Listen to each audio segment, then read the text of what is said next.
আমার স্বামীর ব্যবহারের কারণে তাকে সন্দেহ করতে শুরু করলাম। তাই তার ব্যাপারে খোঁজ খবর নেওয়ার জন্য আমার ছোট ভাইকে দায়িত্ব দিলাম। আমি তো গ্রামের বাড়িতে থাকি, শহরের কখনো যাইনি। তাই ছোট ভাই যেহেতু ঢাকা থাকে, তাকে ঘটনা সব খুলে বলে শহরে খোঁজ খবর নিতে বললাম। দেখি ছোট ভাই কি রেজাল্ট দেয়। আমার সন্দেহ হচ্ছে আমার স্বামী কারোর সাথে প্রেমের সম্পর্কে জড়িয়েছে। বিয়ে করছে কিনা সেটা বলতে পারছি না, তাছাড়া তার প্রতি আমার বিশ্বাস আছে যে অন্তত বিয়ে করবেন না। হয়তো কোনো মেয়ের প্রেমে পড়ছে বা কারোর সাথে অবৈধ সম্পর্কে জড়িয়ে পড়ছে, তাই তার এমন ব্যবহার পরিবর্তন হয়েছে। এটা ভেবে আমি আমার ছোট ভাইকে গোপনে কাজটা করতে বলছি।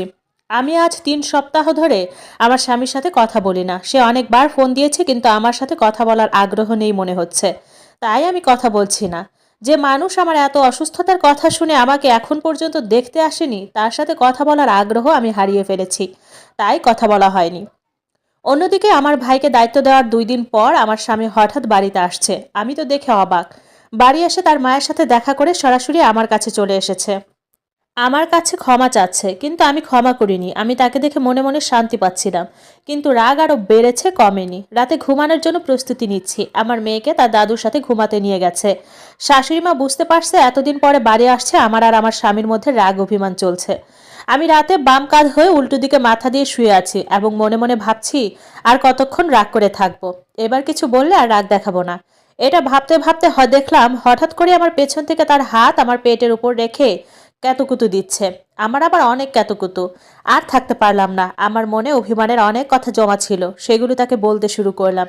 সে খালি সরি বলছে। অনেকক্ষণ তাকে শাসন করলাম। এক পর্যায়ে আমি ক্লান্ত হয়ে গেলাম। আমার স্বামী বলল, শেষ হয়েছে কি মহারানীর রাগ? আমি বললাম, হ্যাঁ। আমি বললাম, একদিন থেকে চলে যাও। আগে আসতে 1 মাস পর পর, এখন 4 মাস পর পর বাড়ি আসো। এটা একজন মেয়ের জন্য কত কষ্টদায়ক বুঝতে পারো?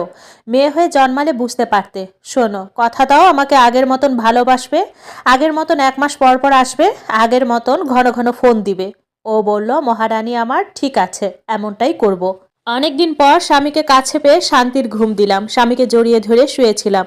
মনে হয়েছে 4 মাসের ঘুম আজকে ঘুমাইছি। এক ঘুমে সকাল হয়ে গেছে। কখন যে সকাল হলো বুঝতে পারলাম না। অথচ কিছুদিন আগেও ঠিকমতো ঘুমাতে পারতাম না। ভালোবাসার মানুষ, ভালো লাগার মানুষ কাছে থাকলে এমনই শান্তি চলে আসে। আমার তেমনটিই লাগছিল। তো পরের দিন সকালে আমার স্বামী বলতেছে আমার এবং শাশুড়ির সাথে সে নাকি বিদেশ যাবে। আমি তো শুনে অবাক হলাম। আমি ভাবছি দুষ্টামি করে, পরে দেখি না, সে সত্যি সত্যি বিদেশ যাবে। তার এক বন্ধু থাকে, সেখানে যাবে। এটা শুনে আমি বরাবর না করে দিলাম। এই পৃথিবীতে যত বউ আছে, আমার ব্যক্তিগত মনে হয় কোনো বউ চাইবে না তার স্বামী বিদেশ চলে যাক, তাকে একা ফেলে। তেমনটি আমিও চাই না আমার স্বামী বিদেশ চলে যাক। এজন্য উনি বিদেশ যাবে বলছে, আমি না বলতেছি। এমনি